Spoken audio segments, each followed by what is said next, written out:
नमस्ते।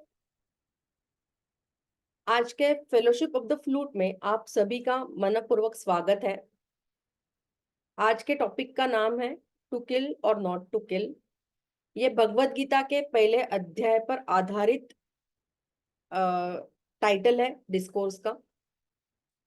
देखिए, अभी अभी हमने हिंदू नववर्ष का स्वागत किया, गुड़ी पाड़वा। कल ही हमने राम जन्म का उत्सव मनाया, रामनवमी के दिन। अभी हनुमान जयंती भी आने वाली है।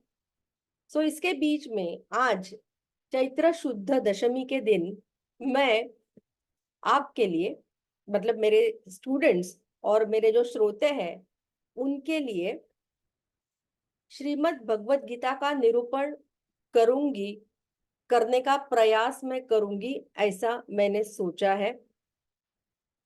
अर्थात मैं ये संकल्प करती हूँ कि आगे आने वाले फेलोशिप्स में मैं भगवत गीता के चैप्टर्स, अध्याय क्रम से आपके सामने रखूंगी और गीता जैसे मुझे समझी है उसी प्रकार से आपको समझाने की कोशिश मैं करूंगी। मेरे इस प्रयास में आप सब मेरे साथ रहें, मुझे संभले, मुझे संभाल भी ले और मेरे साथ में गीता को आत्मसात भी करें, उसे जाने। गीता को आत्मसात करना मतलब केवल शब्दार्थ मालूम कर लेना नहीं है। तो हर श्लोक का जो भावार्थ है, उसमें जो मीनिंग है, उसे जानना और ये गीता आचरण में लाना जरूरी है।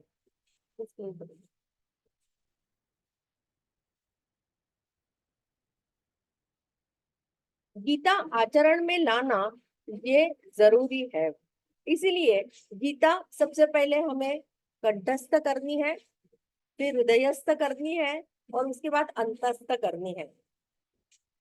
आई एम सॉरी, यहाँ पर थोड़ा ढोल का आवाज आ रहा है। I hope you are able to hear me properly. So ये जो हमारा गीता का प्रवास है, गीता को अंतस्थ करने का, ये जो हमारा गीता प्रवास है, अ, ये शुरू करने से पहले थोड़ा सा बैकग्राउंड देखते हैं, थोड़ी सी पार्श्वभूमि हम देखते हैं। गीता महाभारत का एक भाग है। महाभारत ये एक महाकाव्य है जिसका गीता एक भाग है। महाभारत के प्रकरण 23 से लेके प्रकरण 40 के बीच या in throughout these chapters Gita प्रकाशित होती है। और ये जो महाभारत का भाग है उसे कहा गया है भीष्म पर्व। भीष्म पर्व देखिए, ये महामुनि वेद व्यास ने रची हुई कलाकृति है। कृष्ण ने बोले हुए गीत इसमें है गीता में, और श्री गणेश के कलम से निकली हुई बिल्कुल एप्ट स्याही है। सो ये जो एक डिवाइन कॉम्बिनेशन है, ये एक दिव्य संयोजन है जो गीता है, जो हम अभी सुनने वाले हैं। सो आप ध्यान से सुने।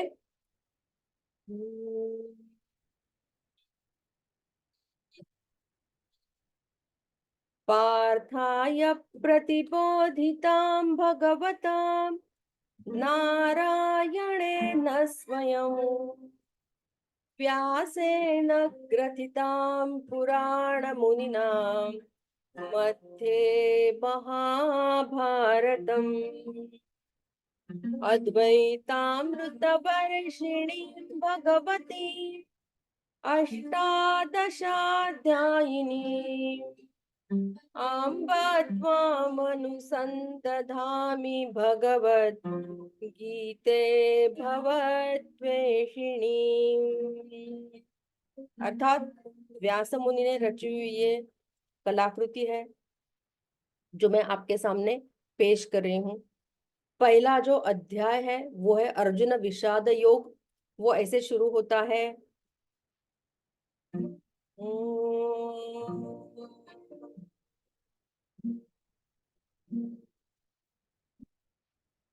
श्री परमात्मने नमः। अथ प्रथमोऽध्यायः।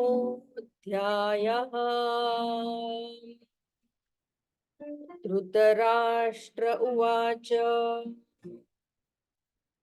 धर्मक्षेत्रे कुरुक्षेत्रे समवेतायुयुत्सवः मामकाः पांडवाश्चैव किमकुर्वत संजय। ये पहला श्लोक है गीता का, जिसमें राजा धृतराष्ट्र अपने प्रसारण मंत्री संजय को आज्ञा देता है कि कुरुक्षेत्र पर मेरे पुत्र और पंडु के पुत्र है, उनमें जो घटनाएं घट रही है उसका संपूर्ण वृत्तांत, डिटेल वृत्तांत मुझे आप बोले, मुझे आप दे। और संजय अपने दिव्य दृष्टि से वहां का समाचार प्रक्षेपित भी करता है, लेकिन धृतराष्ट्र ने जैसे किया, उसने केवल इंफॉर्मेशन करके निर्दिष्ट रूप से उसे सुना, वैसा आप और हम न सुने। जागरूकता से ध्यान पूर्वक ये वार्तालाप सुने, ये समाचार सुने। और दूसरा श्लोक जो है वो संजय शुरू करता है समाचार देना, वो ऐसा है।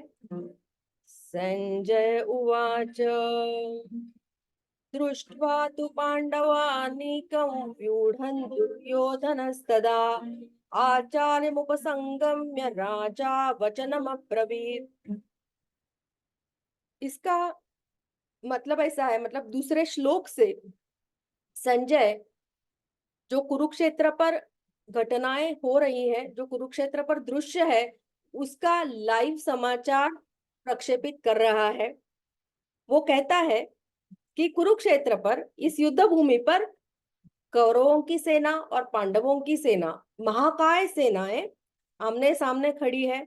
इन सेनाओं के पीछे कुछ तंबू है, टेंट्स है, जहां पर खाने की व्यवस्था है, रहने की व्यवस्था है, उपचारों की व्यवस्था है, वैद्यकीय उपचारों की, और शस्त्रास्त्र अगर दुरुस्त करने हैं तो उनकी भी व्यवस्था वहां पर है।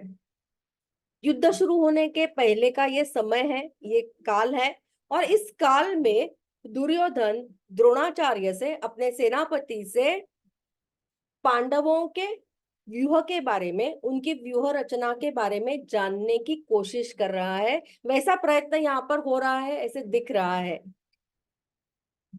आगे एक श्लोक इसी अध्याय में ऐसा है जो कि अर्जुन के संबंध में है। वो ऐसा है कि भीष्म द्रोण प्रमुखतः सर्वेशाय च महीक्षिताम् उवाच पार्थ पश्यैतान् समवेतान् कुरुनिति। मतलब यहाँ पर अर्जुन भी कौरवों की व्यूह रचना, कौरवों का बलाबल जानने की कोशिश कर रहा है, ऐसे संजय बता रहा है। ऐसा समाचार संजय देता है। दोस्तों, यहाँ तक जो हमने देखा है, अब तक यहाँ तक देखेंगे तो दोनों ने व्यूह रचना जानने का प्रयास किया है युद्ध में। लेकिन क्या व्यूह रचना ये केवल युद्ध भूमि में ही होती है? ये जो दांव पेच है, क्या ये केवल रणांगण में ही रचे जाते हैं? ये जो हल्ला बोल है, ये क्या केवल समर में ही बोला जाता है? नहीं। मनुष्य के मन के रंगभूमि पर सदैव ये व्यूह रचना, ये दांव पेच, ये हल्ला बोल चल रहा है, अभी भी, मतलब हो रहा है और चल रहा है और चलता ही रहेगा।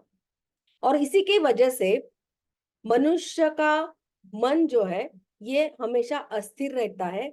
चाहे मनुष्य हम जैसा सामान्य जन हो, देवव्रत के जैसा, भीष्माचार्य के जैसा राजपुत्र हो, या फिर द्रोणाचार्य के जैसा ऋषि हो, ये जो योजनाएं हैं, ये जो विचार है, इनकी वजह से हमेशा मनुष्य का मन अस्थिर रहता है, मनुष्य का मन स्ट्रेस से भरा हुआ होता है। और गीता सीखने का उद्देश्य ये है कि आपको स्ट्रेस फ्री जीना, कैसे जीना है, ये सीखना है। गीता अगर अंतस्थ करोगे तो उसका आपको फायदा क्या होगा? आप ये स्ट्रेस फ्री लाइफ जी पाओगे। सो मन की युद्ध भूमि पर हमेशा ये सब चलता रहता है और इसी की वजह से मन हमेशा अस्वस्थ रहता है, स्ट्रेस से भरा हुआ मनुष्य का मन रहता है। देखिए, युद्ध के लिए प्रस्थान करने से पहले, हस्तिनापुर से प्रस्थान करने से पहले भीष्माचार्य अपनी माता को मिलने के लिए गंगा के तीर पर गए, गंगा के तीर पर आए। ऐसा एक प्रसंग है महाभारत में। भीष्माचार्य का जो मूल नाम है वो है देवव्रत। ये गंगा के पुत्र हैं। सम्राट हस्तिनापुर के शंतनु राजा थे। तो ये जो शंतनु राजा है, ये एक बार गंगा के किनारे जो वन है वहां पर विहार कर रहे थे, अर्थात उन्होंने एक ब्रेक लिया था अपने डे टू डे लाइफ से। और तभी इस वन में गंगा भी अपने मनुष्य रूप में अवतीर्ण हुई। गंगा का तेज देखकर, उसका सौंदर्य देखकर शंतनु राजा लुब्ध हो गया और उसने गंगा से विवाह का प्रस्ताव रखा, गंगा के सामने विवाह का प्रस्ताव रखा। गंगा भी शंतनु राजा के प्रति आकर्षित हुई थी, लेकिन विवाह को हाँ कहने के लिए, इकरार करने से पहले उन्होंने एक शर्त रखी। गंगा ने कहा, हे राजन, मैं आपसे विवाह करने के लिए तैयार हूं, लेकिन अगर आपने मेरे किसी भी कृत्य पर आक्षेप लिया तो मुझे आपको छोड़कर जाना पड़ेगा। शंतनु राजा एक तो पूरी तरीके से प्यार में डूबा हुआ था और उसने ये भी एक तर्क लड़ाया कि गंगा जैसे देवी वृत्ति वाली स्त्री कोई आक्षेपार्ह कृत्य करेगी, इसकी संभावना शून्य के बराबर है। इस विचार से उसने ये शर्त मंजूर की। गंगा का और शंतनु का विवाह हुआ। उनका जो वैवाहिक आयुष्य है वो सुख के साथ, समाधान के साथ व्यतीत भी हो रहा था। कुछ सालों के बाद गंगा पेट से थी, मतलब वो कंसीव किया उसने। शंतनु राजा और भी सुखासीन हो गया या फिर सुख में डूब गया। फिर पुत्र रत्न प्राप्त हुआ। तभी शंतनु राजा के आनंद को कोई पार नहीं बचा हुआ था। वो बहुत ही आनंदी था।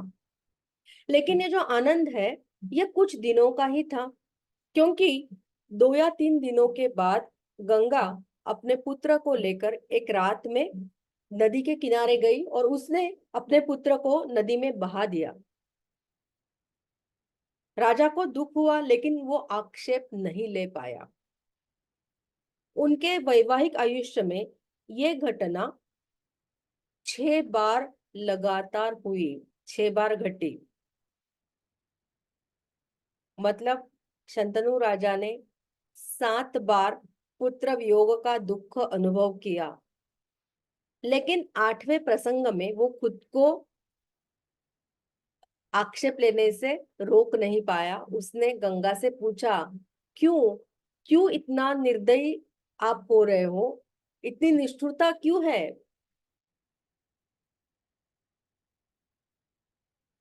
गंगा ने पुत्र को नदी में नहीं बहाया, लेकिन वो शंतनु राजा को छोड़कर चली गई और इस पुत्र का नाम है देवव्रत। और आज अनेक वर्षों के बाद इस रात देवव्रत वापिस अपनी माँ से मिलने गंगा के किनारे गया। गंगा बह रही थी। उसने गंगा से वही सवाल पूछा, माते, क्यों क्यों आप इतनी निष्ठुरता से मेरे साथ पेश आई? मेरे भाइयों के जैसा मुझे भी नदी में आपने क्यों नहीं बहाया? अगर आप तभी मुझे बहाती तो मेरे सामने आज धर्म या अधर्म,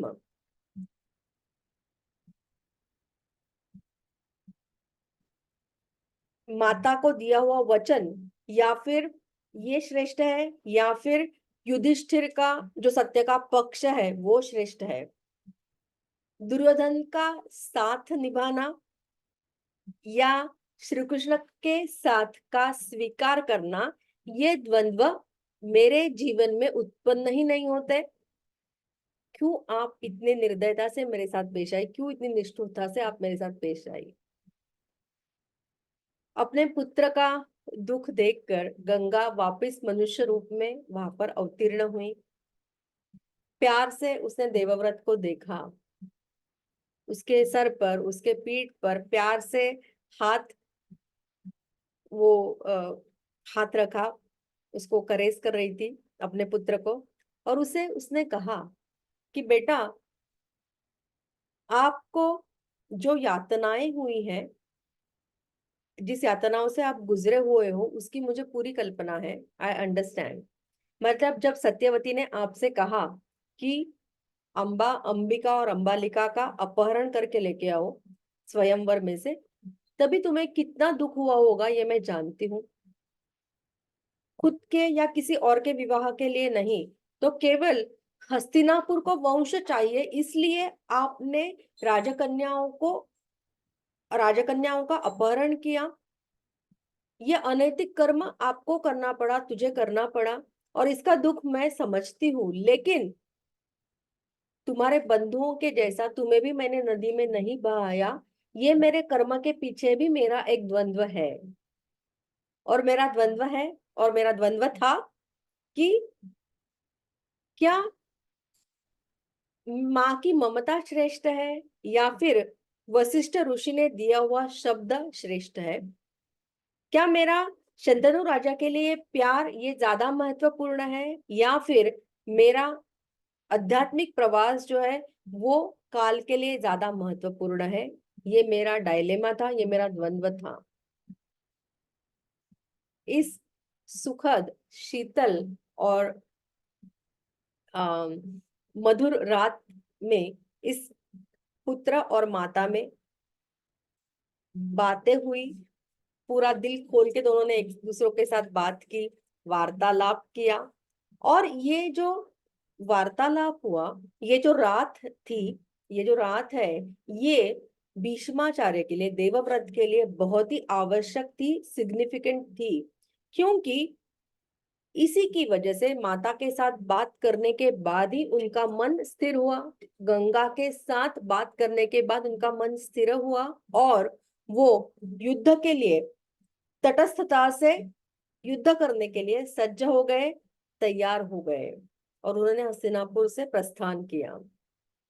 ये जो महान पुत्र और माता का जो वार्तालाप है, ये क्या था? ये इंटरेस्टिंग वार्तालाप के बारे में हम और भी जानेंगे अगले फेलोशिप ऑफ द फ्लूट में, और तभी हम पहला अध्याय जो है वो भी आगे लेकर जाएंगे। तब तक आप, गीता जो है उपलब्ध है, नेट पर भी है, बुक भी हो सकते हैं। पहला अध्याय जो है वो आप पढ़े, और उसका एटलीस्ट शब्दार्थ जो है वो एटलीस्ट आप पढ़े, ताकि आपको समझने में भी आसानी हो जाएगी, और आपको भी इंटरेस्ट, आपके मन में भी इंटरेस्ट और ज्यादा पैदा होगा कि आगे क्या है। तो बेसिकली हम मेडिटेशन शुरू करने से पहले हम क्या करने वाले हैं, जो पहला अध्याय है वो तो हम अगले फेलोशिप में आगे लेकर जाएंगे, लेकिन आज जो गीता हमने सीखी है उसको आचरण में लाना भी है हमें। तो उसके लिए हमने क्या करना चाहिए, उसके लिए एक छोटा सा एक्सरसाइज मैं आपको बता रही हूँ, जो कि हम फॉलो करेंगे मेडिटेशन में भी। तो आपको क्या करना है, आपका जो अब तक का जीवन प्रवास है उसका सिंहावलोकन करें, और खुद से पूछे कि मेरा अस्वस्थता जो है, मेरी अस्वस्थता जो है मेरे मन की, वो अस्थिरता जो है, इसका कारण क्या है, वो कहाँ पर छुपी हुई है? मेरा द्वंद्व क्या है? क्या मुझे यशस्विता ज्यादा श्रेष्ठ लगती है या समाधान श्रेष्ठ लगता है? क्या मुझे अहंकार के साथ ही जीना है, या फिर, मतलब ये, क्या मुझे ये पसंद है, या फिर अहंकार का त्याग करने का धैर्य मेरे पास नहीं है? क्या मुझे एंजाइटी के साथ उसको सीने में रखते हुए जीना है, या रिलैक्स जीना है? क्या मुझे हेल्थ जरूरी है, या मेरे लिए वेल्थ जरूरी है? क्या मुझे केवल बात ही करते रहनी है या मुझे अंतर्मुख भी होना है? ये द्वंद्व हमारे मन में हमेशा चलता ही रहता है, लेकिन आपको अवेयर होना है। सबसे पहली स्टेप ये है कि सबसे पहले आप अवेयर हो जाए, इसके बारे में जागरूक हो जाए कि मेरा द्वंद्व क्या है। तो फिर आगे आप उसको चुन भी सकते हैं कि कौन से द्वंद्व को महत्व देना चाहिए। लेकिन 1 महीने में आप अवेयर हो जाए कि मेरा द्वंद्व क्या है, मेरे मन में जो चल रहा है वो है क्या। ये पहली स्टेप है। और इसके लिए गुरु आवश्यक है और ध्यान भी आवश्यक है। और इसीलिए हम अभी मेडिटेशन शुरू करेंगे। सब लोग आंखें बंद करें, आराम से बैठ जाएं